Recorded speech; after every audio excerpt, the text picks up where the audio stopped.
नमस्कार किसान साथियों, हमारे YouTube चैनल अग्रजीवन फार्मिंग में आपका स्वागत है। भारत में सूअर पालन का बिजनेस तेजी से बढ़ रहा है, लेकिन इसके साथ साथ सूअर पालन में नई नई बीमारियां भी उतनी ही तेजी से बढ़ रही है।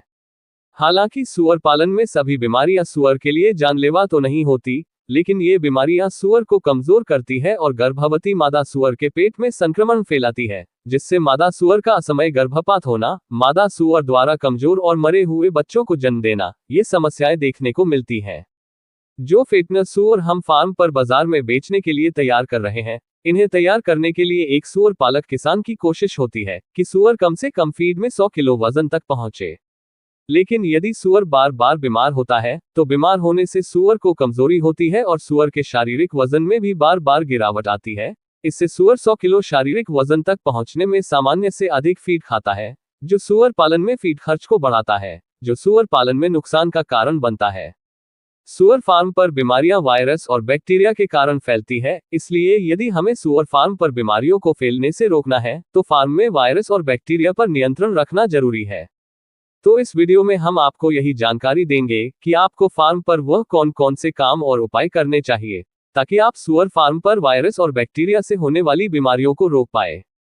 तो हम इस वीडियो पर आगे बात करें, इसके पहले सभी किसान साथियों को हम महत्वपूर्ण सूचना देना चाहते हैं कि यदि आप नए सूअर पालक किसान हैं और आपको सूअर पालन की जानकारी नहीं है, और इसके साथ आप अपने फार्म पर सूअर के लिए फीड तैयार करने के बारे में जानकारी और इनके फीड फॉर्मूलों की जानकारी लेना चाहते हैं, तो आपको हमारी संस्था अग्रजीवन द्वारा प्रकाशित सूअर पालन ट्रेनिंग कोर्स पुस्तक जरूर पढ़ना चाहिए। ये पुस्तक 11 अलग अलग भाषाओं हिंदी, इंग्लिश, कन्नड़, तेलुगु, तमिल, असमिया, बंगाली, पंजाबी, गुजराती, मराठी, उड़िया में उपलब्ध है। इस पुस्तक में फीड बनाने के साथ साथ सूअर पालन के बारे में भी संपूर्ण जानकारी दी गई है। यदि आप ये पुस्तक खरीदना चाहते हैं, तो इसकी लिंक डिस्क्रिप्शन में दी गई है। इस पुस्तक की होम डिलीवरी और कैश ऑन डिलीवरी उपलब्ध है। पुस्तक के बारे में अधिक जानकारी लेने के लिए आप हमारे व्हाट्सएप नंबर पर कॉल या मैसेज भी कर सकते हैं।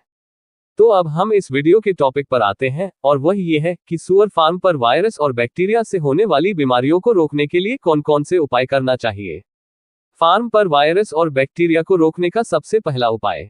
फार्म पर बैक्टीरिया होने का सबसे बड़ा कारण फार्म में नमी अधिक होना है। बैक्टीरिया को जिंदा रहने के लिए और अपनी पैदावार बढ़ाने के लिए नमी वाले स्थान की आवश्यकता होती है। इसलिए फार्म में गीला या पानी भरा हुआ स्थान, कीचड़ वाला स्थान जितना अधिक होगा, फार्म में बैक्टीरिया उतने ज्यादा पैदा होंगे, जो फार्म में नई नई बीमारियां लाएंगे।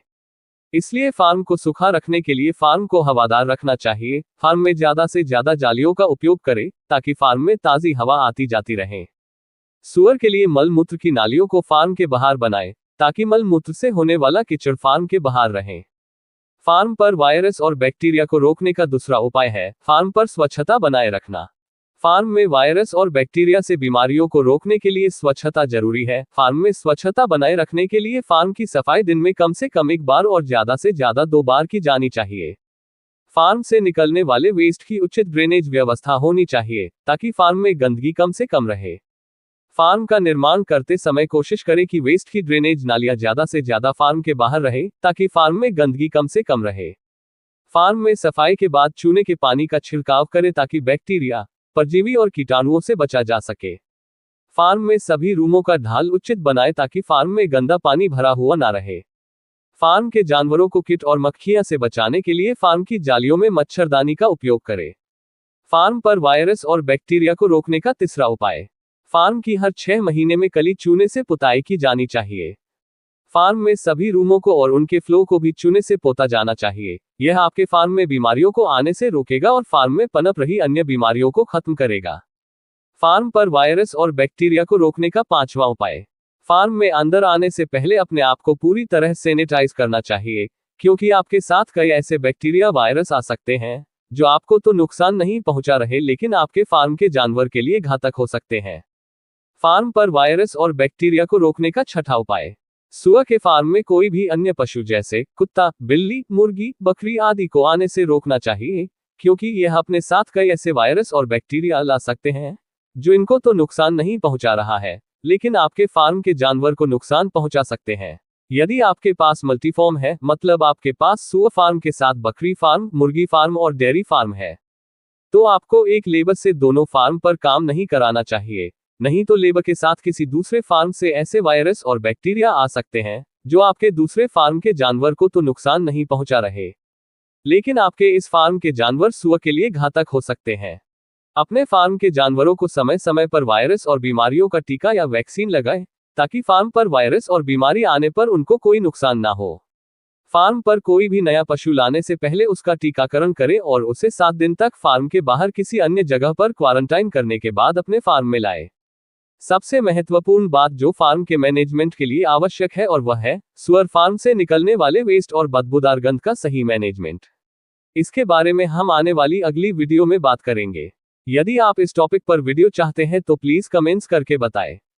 तो किसान साथियों, आपको हमारी यह वीडियो कैसी लगी? यदि पसंद आए हो तो इस वीडियो को लाइक करें और सभी सुअर पालक किसानों तक इस वीडियो को शेयर करें।